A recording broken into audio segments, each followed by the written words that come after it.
semua, kenalin aku Hani. Pada kesempatan kali ini aku bakalan temenin kalian di beberapa menit ke depan buat bahas tentang generasi Z. Siapa sih yang belum tahu generasi Z? Apalagi di masa saat ini, generasi yang sedang produktif itu adalah generasi Z. Sama nih kayak aku dan teman-teman di samping aku. Nah, kita kenalin dulu kali ya. Ladies first. Nih, siapa nih namanya? Oke, nama aku Selvina, aku mahasiswa semester 2 STM MMTC Yogyakarta. Nah, oke, aku Farel dari MMTC Yogyakarta semester 2 juga.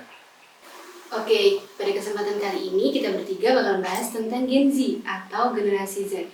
Banyak pendapat dari orang-orang tentang generasi Z nih. Ada yang bilang generasi Z itu gini, generasi Z itu gitu. Nah, kali ini aku bakalan tanyain ke mereka, apa sih menurut mereka generasi Z itu kayak gimana sih? Menurut Farah dulu deh. Nah, oke, kalau menurut aku itu generasi Z itu adalah generasi yang hidup dalam era perpindahan. Nah, perpindahan itu dari era analog menuju era digital. Nah, makanya itu kenapa generasi Z itu lebih pandai akan dunia digital. Gitu aja. Kalau menurut Safina nih, apa sih? Kalau menurut aku pribadi sih ya, generasi Z itu ya kita-kita ini enggak sih? Soalnya kan generasi Z itu identik dengan kita yang sedang mencari jati diri, mengejar pendidikan, memulai karir, meniti karir. Nah, kan itu sama kan kayak kita yang sedang belajar di universitas, politeknik, atau apalah yang lain. Terus kan kita di universitas ini juga belajar untuk mempersiapkan diri kita untuk kita akan bekerja nanti, akan seperti apa karir kita. Jadi ya menurut aku sih generasi Z itu ya kita-kita ini. Iya, oke. Kalau menurut aku nih ya, pendapat aku, generasi Z itu sisi lain dari generasi Z tuh, generasi Z itu sering banget kayak ngerasa sendiri gak sih? Kadang mereka lagi bareng-bareng, tapi mereka ngerasa sendiri. Terus terkadang mereka kayak gak percaya sama kemampuan diri mereka. Itu sering disebut apa sih? Mental health ya sih? Iya kan? Nah, pertanyaan kedua nih buat kalian, kita bakal bahas tentang mental health generasi Z. Nah, kali ini aku mau nanya nih sama Farel sama Selvina, apa sih yang bikin generasi Z ini merasakan mental health? Menurut Farel dulu deh. Oke, kalau menurut aku sebenarnya itu semua generasi itu sama dalam artian pressure-nya itu sama. Nah, tapi kenapa sih generasi Z itu lebih vokal? Nah, karena generasi Z itu melewati masa yang intens. Jadi mereka itu pahamnya lebih banyak akan mental healthy gitu. Gitu. Kalau menurut Selvina apa nih? Kalau menurut aku sih mungkin terbawa dari yang generasi kita sebelumnya ya orang tua kita lah bisa disebutnya kan. Orang tua kita dulu pas kecil kan kalau salah di sekolah dipukul, dicubit, pokoknya yang pakai kekerasan lah. Dan mungkin pas itu mereka mau mengadu ke orang tua mereka, tapi setahu aku, sepenglihatanku, orang tua zaman dulu tuh malah mendukung gurunya. Kayak anaknya mengadu malah mendukung gurunya, kayak iya pak ini pukul aja, nakal malah digituin toh. Nah, aku mikirnya itu kayak orang tua tuh mulai ngerti lah perasaannya anak-anaknya, kayak udah pernah ngerasain kayak gitu dan nggak mau anaknya atau kita Gen Z sekarang ini tuh kayak nggak mau ngerasain lagi. Jadi kayak misal ada anaknya mengeluh sedikit, mereka langsung siaga lah istilahnya, kayak jadi garda terdepan, menanyai, mendampingi mereka. Nah itu kayak mikirku tuh apa ya, buat mereka lebih berani aja untuk mengungkapkan mereka, kayak terus juga dibantu dengan era digital ini yang mereka bisa lewat sosmed untuk mengungkapkan semua itu. Tapi menurut aku kalau di sosmed juga ada minusnya sih kan, bisa self diagnosis, kayak aku lihat ini nih di TikTok kayak gejala ini berarti ada penyakit ini atau kena ini itu. Nah itu kan itu tuh tidak bisa didiagnosis sendiri kan. Iya benar. Nah kita nih sering kayak wah aku juga ngerasain ini berarti aku kayak gini, kan itu nggak bisa. Mereka kayak minta validasi buat apa yang mereka rasakan gak sih? Iya benar kan, minta validasi kayak aku juga kayak gini loh gitu. Aku juga merasa sedih nih, apa aku kena ini ya? Iya. Dan biasanya mereka juga sampai harus ke psikolog nih, bener kan? Apalagi yang sampai parah nih, merasa banget kalau dirinya lagi down, sampai harus ke psikolog. Padahal dulu itu psikolog tuh dicap jelek banget ya sih? Iya. Kayak kayak orang gangguan jiwa lah, orang gangguan apalah. jiwa yang ke psikolog. Kalau kita masuk psikolog berarti kita gila atau apa, Betul banget. jelek-jelek pokoknya. Padahal sebenarnya perlu nggak sih kayak gitu? Perlu sih kalau ke psikolog. Menurut aku sih perlu. Perlu aja ya. Iya. Kenapa kok perlu ke psikolog itu apa? Mungkin ya buat mendapatkan jawaban yang lebih pasti kan. Oh, iya, Kalau benar ke juga psikolog sih. kan udah pasti ada ilmunya dari mereka gitu. Oke.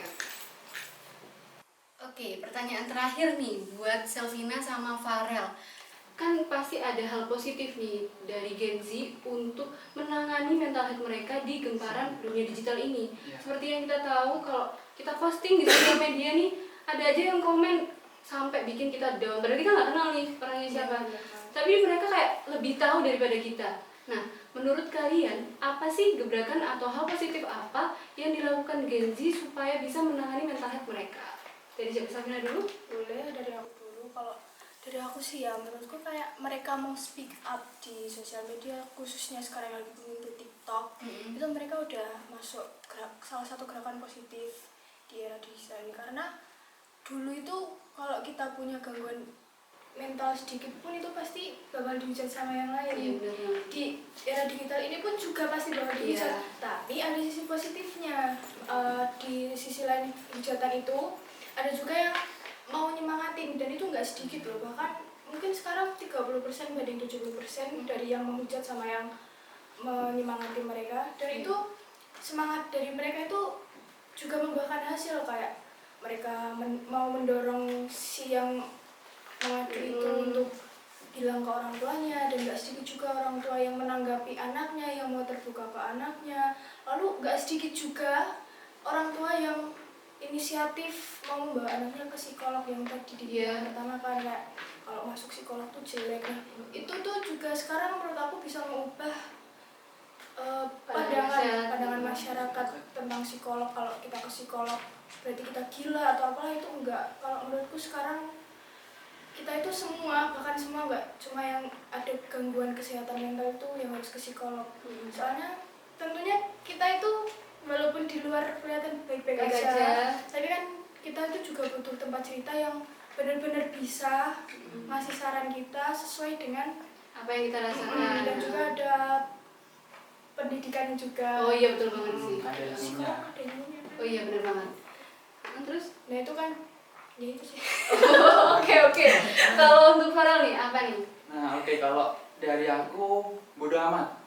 Lebih sekarang ke bodo nih. amat. Iya, karena aku banyak menemui video itu generasi Z sekarang udah banyak yang ngajak kalau kita itu harus bodo amat dengan haters-haters yang komen kayak gitu. Nah, dengan kita bodo amat itu akan banyak bermunculan konten kreator kayak menyalurkan hobinya seperti menyanyi, seperti bermain alat musik kayak Dance gitu. K-pop juga bisa. K-pop juga. Iya. Nah, itu kan juga termasuk hal positif yang bisa kita lakukan sebagai generasi Z.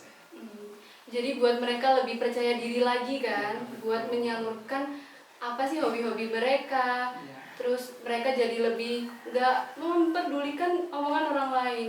Kalau kita mau evaluasi diri kan buat diri kita sendiri aja nggak sih? Evaluasi ke diri kita yang lampau supaya bisa berkembang gitu loh. Buat kita berkembang di masa depan. Bener banget kan? Iya. Oke nih, kesimpulan yang bisa kita dapat dari pembahasan kali ini adalah kita harus percaya diri, jangan peduli omongan orang lain, fokus sama perkembangan diri sendiri. Kalau mau evaluasi sama diri sendiri aja. Kesalahan di masa lampau itu dibuat evaluasi buat kita ke depannya. Semoga semua ini bisa memberikan pesan positif buat teman-teman semua yang nonton. Makasih buat teman-teman yang nonton, dan makasih juga buat Kak Selvina dan sama Farel. Dan ini ada kata-kata dari aku nih, karena kita harus benar-benar sehat dan menjaga mental kita supaya kita bisa berkembang di masa depan, karena masa depan butuh kita. Kalau bukan kita di masa depan, siapa lagi? Karena generasi Z adalah penerus bangsa. Oke, makasih teman-teman yang udah nonton. Semoga kita bisa ketemu di episode selanjutnya. Bye-bye. Bye-bye.